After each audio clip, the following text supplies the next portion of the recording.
Welcome back to our series uncovering the most significant landowners in the United States. Today, we explore the story of Morgan Freeman, a legendary actor whose 124-acre ranch in Charleston, Mississippi, has become a beacon for environmental conservation. While Freeman's landholding might seem modest compared to the sprawling estates of America's largest landowners, his efforts to transform his property into a sanctuary for honeybees have garnered widespread admiration and reflect a profound commitment to the planet.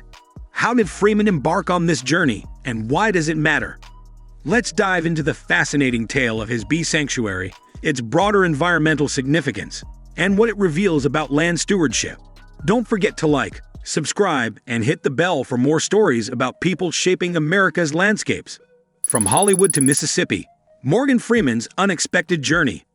What inspired a celebrated actor to pivot from the glitz of Hollywood to the buzzing world of beekeeping? The answer lies in Freeman's growing awareness of the environmental crisis facing honeybees. In 2014, Freeman took a bold step by importing 26 beehives from Arkansas to his Mississippi ranch. This marked the beginning of a remarkable transformation of his property into a haven for pollinators. Freeman's interest in bees wasn't just a passing fancy, it was fueled by a deep understanding of their critical role in maintaining ecological balance. His ranch became more than just a retreat. It evolved into a laboratory for fostering biodiversity and combating the global decline in bee populations. A ranch buzzing with life. What sets Morgan Freeman's ranch apart from typical landholdings?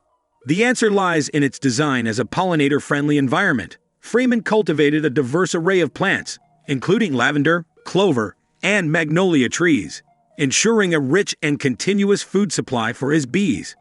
These efforts created a thriving ecosystem that not only benefits bees but also supports other wildlife.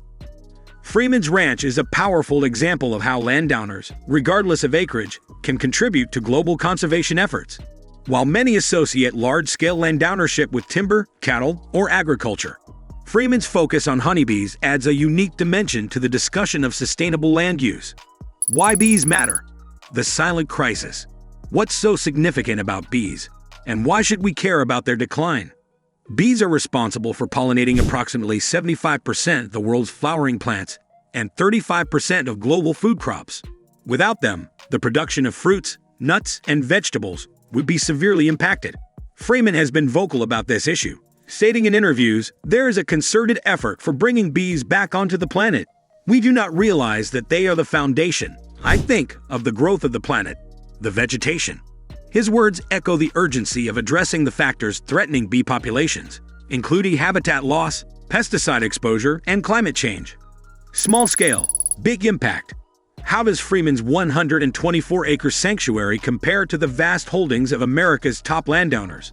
While it pales in size next to the 2.4 million acres of the Emerson family or the 2.2 million acres owned by John Malone, Freeman's focused approach demonstrates that meaningful environmental impact isn't solely tied to scale. His efforts underscore a vital lesson. Stewardship matters more than size. By dedicating his land to a specific cause, Freeman amplifies the importance of intentional, purpose-driven land use, a philosophy that can inspire other landowners to take similar steps. A public advocate for conservation. How has Freeman used his platform to promote bee conservation? Through interviews and public appearances, he has highlighted the challenges facing pollinators and the actions needed to protect them. Freeman's initiative has drawn attention to the importance of conservation, not just among environmentalists, but also within the broader public consciousness. Social media and news outlets have amplified Freeman's efforts, showcasing his ranch as a model for environmental stewardship.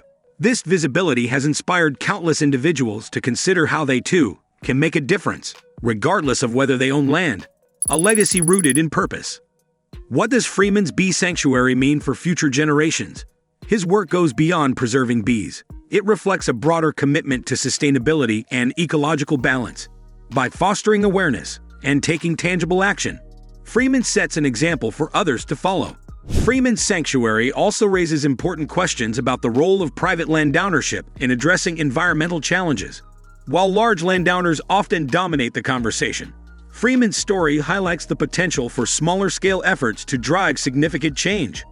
The broader context of land ownership. How does Freeman's story fit into the larger narrative of America's landowners? In contrast to individuals like Ted Turner, who owns approximately 2 million acres, or the King Ranch Hares with their 911,215 acres. Freeman's modest holding might seem inconsequential. However, his impact on environmental conservation suggests that purposeful land use can rival sheer acreage in importance. Freeman's ranch also serves as a counterpoint to the commercialization of land. In an era when vast properties are often exploited for timber, cattle, or development, his sanctuary stands as a testament to the value of preserving natural habitats. What we can learn from Morgan Freeman. What lessons can we take from Freeman's journey? Perhaps the most significant is that land ownership carries responsibility. Whether it's a 124-acre ranch or millions of acres of timberland, the choices landowners make have far-reaching consequences for ecosystems, economies, and communities. Freeman's efforts remind us that even small actions, like planting bee-friendly flowers or reducing pesticide use, can collectively make a big difference.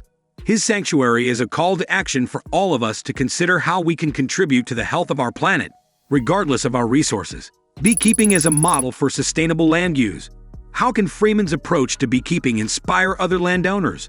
By dedicating his property to a cause that benefits biodiversity and food security, Freeman showcases how even small-scale landholdings can contribute to global sustainability efforts. This section can delve into the broader implications of integrating beekeeping into ranches, farms, or private properties. The ripple effect. Inspiring global conservation efforts. What impact does Freeman's work have beyond his Mississippi ranch? This section can explore how high-profile initiatives like Freeman's draw attention to pressing environmental issues, encouraging policy changes, community efforts, and individual actions worldwide. It can also highlight examples of similar conservation projects inspired by public figures. Challenges in bee conservation. Lessons from Freeman's sanctuary.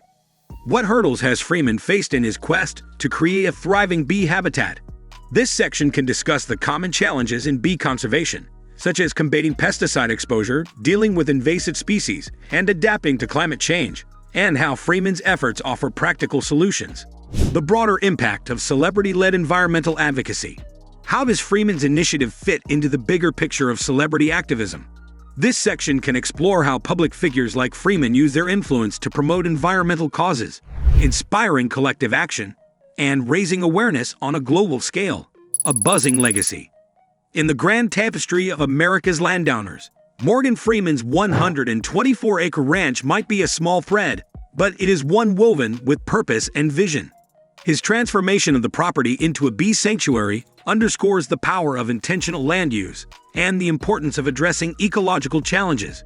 While Freeman may not rank among the largest landowners in America, his commitment to conservation makes him a standout figure in the conversation about land stewardship. His story is a reminder that impactful change doesn't require vast resources, just a clear purpose and the determination to act. So, what do you think? Could you imagine turning your backyard or property into a sanctuary for pollinators or other wildlife?